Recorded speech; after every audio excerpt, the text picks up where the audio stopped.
Les plantes n'ont pas de cerveau, n'est-ce pas?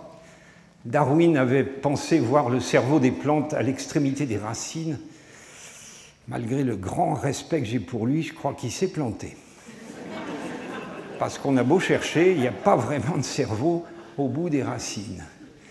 Mais c'est là que c'est étonnant. Elles arrivent à manipuler les animaux. C'est la sexualité des plantes. Attendez, je vous raconte ça, c'est tout de même assez étonnant à mon avis. La plante émet une fleur, une belle fleur, sympathique à voir, avec en plus un parfum souvent délicieux. Et donc les insectes viennent, qu'est-ce qu'ils viennent faire? Boire le nectar.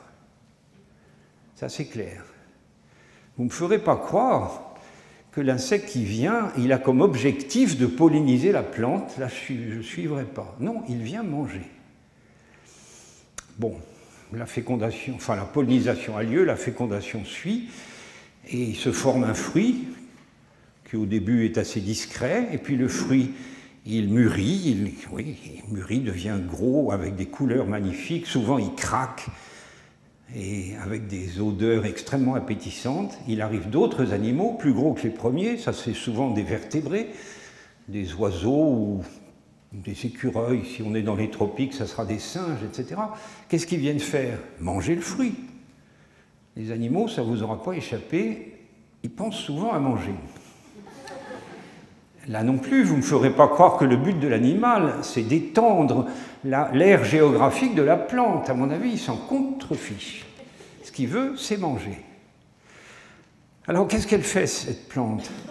Elle fait faire aux animaux des choses qui lui sont extrêmement utiles à elle, la sexualité, la dispersion des graines, mais c'est à l'insu des animaux en question.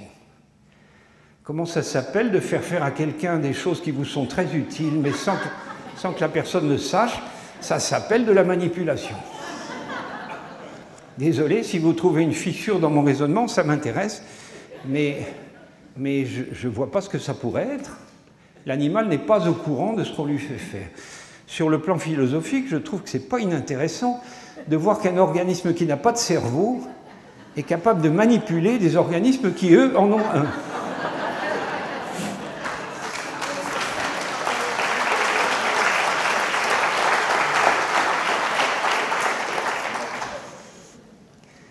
Une expérience très récente dont j'ai eu connaissance en Grande-Bretagne. Il me faut un peu de matériel. Oula, oula.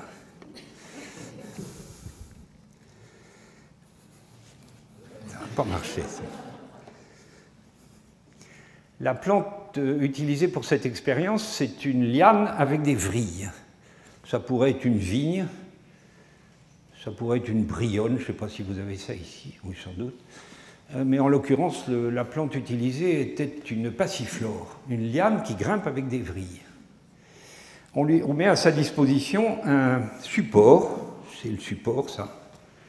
Et donc la jeune liane, elle envoie une vrille vers le support, bien c'est normal puisqu'il faut qu'elle grimpe, donc elle a besoin d'un support. Et juste avant que la vrille touche le support, l'expérimentateur le fait bouger de 5 cm vers la droite. J'aurais un peu de mal à le faire. 5 cm vers la droite, c'est foutu pour cette vrille-là. La plante ne se décourage pas, elle envoie une deuxième vrille, et juste avant que la vrille ne touche le support, on le décale de 5 cm vers la droite. On le fait 5 ou 6 fois. Je crois qu'il vaut mieux que les plantes ne parlent pas, parfois. Le plus étonnant, c'est que l'expérimentateur a la grande surprise de voir que le coup d'après, elle vise 5 cm vers la droite. Voilà une plante, la passiflore, ce que tout le monde connaît. Voilà une plante qui est douée d'une capacité d'anticiper. Je ne sais pas si ce livre a fait autant de bruit au Canada qu'il en a fait en France. Peter Wolleben, un forestier allemand, qui...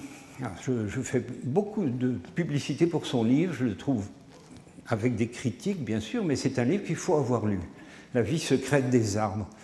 Ce que j'ai retenu de plus original, c'est que le hêtre, l'arbre que Wolleben étudie, un hêtre est capable de faire la différence entre les graines de hêtre qui sont les siennes, des graines de hêtre qui ne sont pas les siennes, bien que tout ça, ça soit la même espèce.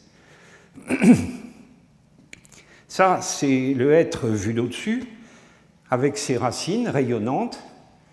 Et puis, il y en a deux, en haut à gauche et en bas à droite, qui ne sont pas des graines à lui. Eh bien, il n'y fait pas attention. Il envoie ses racines par-dessus. Il y a une compétition avec ces graines-là qui ne sont pas les siennes. Par contre, en bas à gauche et en haut à droite, il y a ses propres graines. Le hêtre, il fait attention, il détourne ses racines, il évite une compétition entre ses propres racines et celles de ses descendants. Et il est capable de les nourrir en produits carbonés s'ils en manquent. Et du coup, ses propres enfants poussent beaucoup mieux que les autres êtres. Et donc ils vont fleurir plus vite et se reproduire de façon plus efficace. D'ailleurs, les racines sont beaucoup plus longues quand c'est les enfants du être en question. Voilà, une plante qui est capable de reconnaître ses enfants. Le sens de la famille. Mais attendez, c'est la famille au sens où nous utilisons ce mot dans l'être humain. Ça n'a rien à voir avec le terme de famille en botanique, n'est-ce pas? C'est très différent. Ça a été une grande surprise de voir ça. Alors, l'intelligence, encore une fois, c'est à vous de juger. Je ne veux pas du tout interférer. Je voudrais simplement dire que moi, j'ai été très réticent pendant fort longtemps à utiliser le terme d'intelligence pour les plantes. Pourquoi cette réticence? Tout simplement parce que j'allais dans un dictionnaire chercher la définition du terme d'intelligence. Moi, j'ai été élevé dans le plus grand respect du dictionnaire.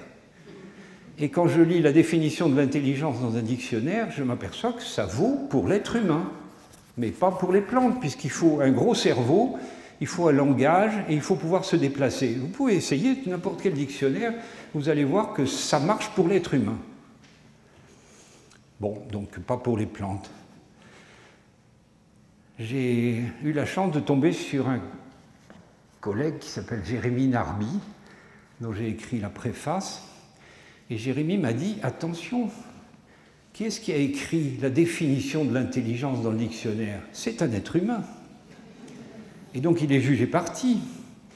Et tous les juristes vous le diront, ça c'est très très dangereux. C'est la porte ouverte à tous les abus. Alors je lui dis, mais qu'est-ce qu'on fait? Et Jérémy m'a dit, il faut refaire la définition de l'intelligence. Pas pour en exclure l'être humain, rassurez-vous, mais pour y inclure tous les organismes intelligents. Alors, je ne prétends pas qu'on y soit parfaitement parvenu, mais je voudrais vous lire ça. Ce qui est marrant, c'est que Darwin, milieu du 19e, il avait fait une définition de l'intelligence, et finalement, c'était presque celle-ci. Est intelligent tout être vivant qui parvient à résoudre les problèmes qu'il rencontre au cours de sa vie. À résoudre les problèmes qu'il rencontre au cours de sa vie.